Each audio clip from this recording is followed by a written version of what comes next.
Hello, this is Dread, and in today's video topic, we are going to be going over what I'm going to be league starting for 3.23 Affliction League. Now, for a lot of other videos, they'll try to convince you to play the build in the video, but I'm going to do none of that because I don't really need it for my ego. But I am going to be talking about what I'm going to be playing for next league, and that's going to be Blink Arrow Mirror Arrow Necromancer. So it turns out recently, if you've watched the recent video I made, you can actually level as Blink Arrow Mirror Arrow as a Necromancer. Turns out you can just mule a Ranger to level 8, get a 2 Blink Arrow gems, flip 1 to Mirror Arrow, and then after that, it can carry you all the way through the campaign. Now you must be wondering in the background here, in the background footage, isn't the damage a little low? Well, that is mainly because we're effectively on a 3-link clearing tier 16s. That is because for early on, when it comes to Blink Arrow, Mirror Arrow, you are forced into running LMP, Lesser Multiple Projectiles, to gain any semblance of clear, before, of course, you get good gear, like, for instance, additional projectiles and pierces and stuff like that. Well, the thing is, though, it turns out with the new Transfigure gems, we're going to be having access to clones that cast Rain of Arrows for us instead of using basic attack. And let me tell you one thing. Rain of Arrows is 20 million times better than basic attack. Who would have thought, right? And this means that, of course, our clear is going to be significantly better because not only are we not going to be on a 3-link, we're going to be on a 4-link at this point. We're also going to be able to just have much better coverage than, the auto-attacking version, which is great. And we'll definitely be able to get the alt gems probably by red maps. If not, then I feel like as though I failed. Uh, that's gonna be funny if they're really rare for some stupid reason, right? That'd be great. But yeah, Blink Arrow, Mirror Necromancer. This is going to be much better when we actually have the Transfigured gems, and of course, the footage that you're seeing as well is me rushing to Voidstones, rushing to my first 2 Voidstones in 10 hours. This is definitely not what you should be doing. You should be just filling out your Atlas, and by the time you get to T16s, you should have the Bombarding Clones gem. You should have all the other gear that I'm going to be talking about in the POB here, which we're going to transition to right now. All right, this is what I finished off the 2 Voidstone Run the other day with. This is with the BAMA Necromancer. We got to level 80, and my gear is absolutely terrible, considering all things considered, right? The main thing that we only care about on our gear is the extra pierce from our quiver, a decent bow. This lyric cast dropped, which is kind of funny. It's a little bit of increased damage. And the rest of my gear is just vendor trash. It is literal just vendor trash. My flasks are vendor trash. And there's nothing else, right?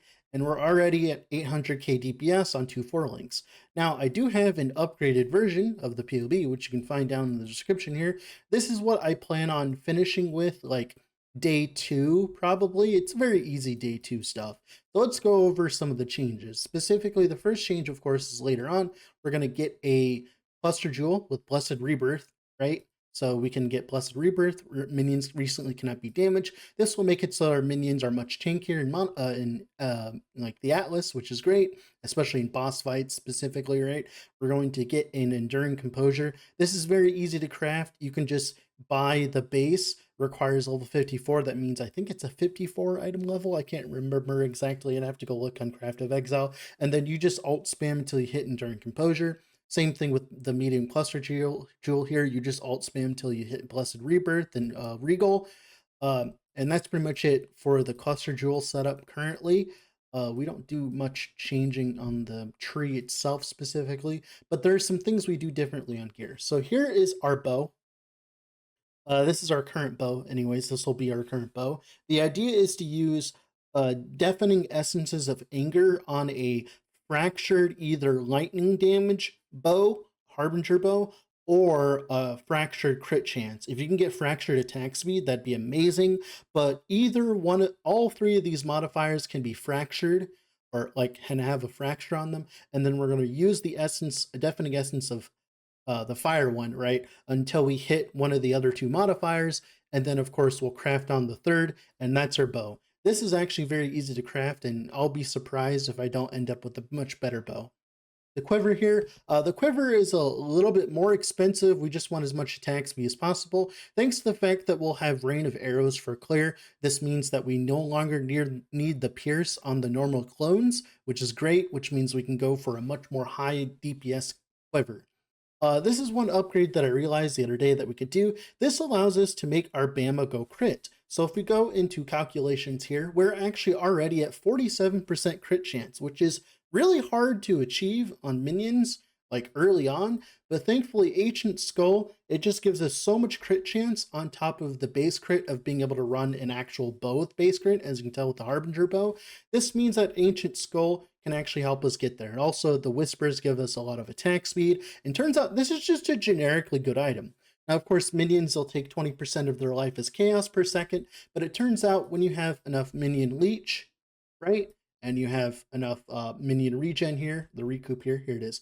It's like around like 500 leech on hit rate. That's going to be enough recovery to keep all of your clones alive while they're also killing themselves with Ancient Skull, which is great. And of course, they're also undamageable for the first 4 seconds, so we don't actually take damage from enemies. So overall, this is great. The fact that it actually reduces the life on it is actually really good, because later on, once you get like a vitality into your links here, it will make actually sustaining them even like just insanely trivial, right? Once you actually get a vitality eventually later on. That's great. Chest here, the chest is a little bit worse, I mean, a little bit like harder to come by, mainly because we want the tier 1 suppress so we can suppress cap easily. We want the evasion and energy shield percentage because we mainly need a decent chunk of energy shield here so we can use all of our abilities without having to worry about the mana cost because we're Eldritch Battery. So essentially what we're going to do is we're going to just buy something on the market with no HP. And if it has no HP on it, and not many people are using no HP chests currently, we can actually grab the note here that gives us increased life if we have no life on our chest, life modifiers. None of these are life modifiers, which is really good. And of course, we can craft on the Gravicious Craft later on for extra fizz mitigation. Eventually, we could do much better than this, but this is like the cheapest option that we have available. Now, of course, gloves here, suppress, crafted dex, HP. Obviously, you don't need tier 1 rolls of both these, but you definitely want the best gloves you can possibly get. Boots, same thing, suppress, movement speed, HP, all the other modifiers don't matter. If you get something, that's great. If you don't get something, that's okay. Amulet here, we're going to be allocating Grave Pact. So Grave Pact is this node. It gives us some accuracy and some chance to deal double damage. It's 2 blacks and a Azure, so that's not really that expensive in comparison to some other anoints, which is really good. Of course, on the amulet, we mainly need a lot of dex because one of the biggest problems with bows in general is they have a lot of dex requirement, as you can tell here. So we mainly need all the dex here. Rings, just shitty resistance rings. Eventually, we'd like to get recoup on these. We can get bone rings with minion attack and cast speed, but that doesn't matter. And then the belt here, just some regen, HP, strength. This will be pretty easy to come by. And then, of course, the flasks are like whatever. One tech that I really like that I found when I was playing a different character is you can actually take your 5th flask slot, make it a bismuth flask with chemists on it, so it reduces the amount of charges consumed, and you can make it so it gives you immunity to bleeding and corrupting blood during the effect. And this has single-handedly cut down my deaths significantly.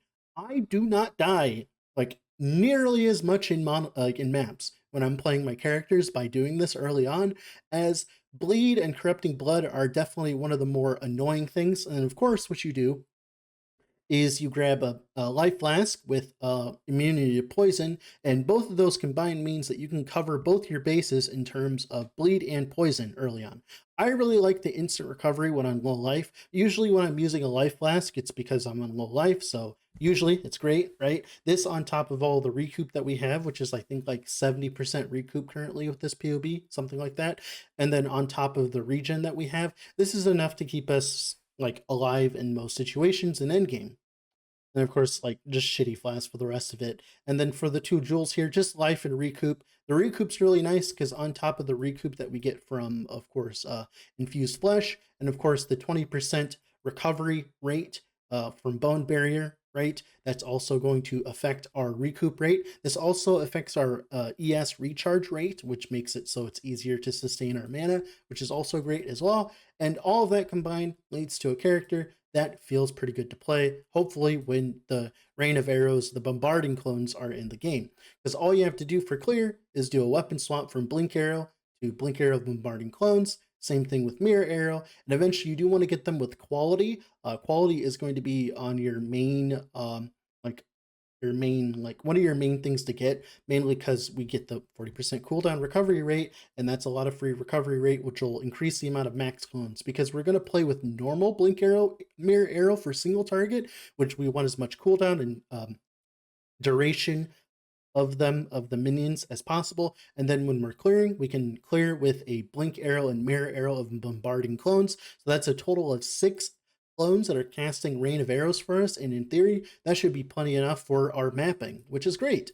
And that's going to be it for the character so far. Of course, we're going to do some probably upgrades later on. We can get a Replicate Stampede with Socketed Travel Skills, deal 80% more damage. This is a pretty cheap 6-link early on.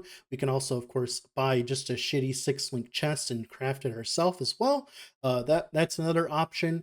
We can also, of course, buy a 6-link bow, but like that'll be really hard to do, as if we want to craft it with a fracture, that's going to be very easy. Now, I'm very comfortable with the amount of investment that I've put into this build. It's essentially just nothing. It's just like what I pick off the ground all the way to tier 16s. You might think differently, and that's fine, but this is what I'm comfortable with. Now, of course, I'm probably going to end up with significantly better gear than like what I'm currently showing here. This is just what I call like the bottom investment. This is like where I'd be in tier 16s and I'm chain farming maps and doing some Atlas strategies, which I haven't really like decided yet, by the way. Now, of course, the only linchpin is something like Ancient Skull. Now, of course, if for some reason this goes from an average of 1 chaos to 5 billion chaos, then I will cry and take the L, but probably not. Now, with all that being said, this has been Dread. Don't play this. This is what I'm going to play. With all that being said,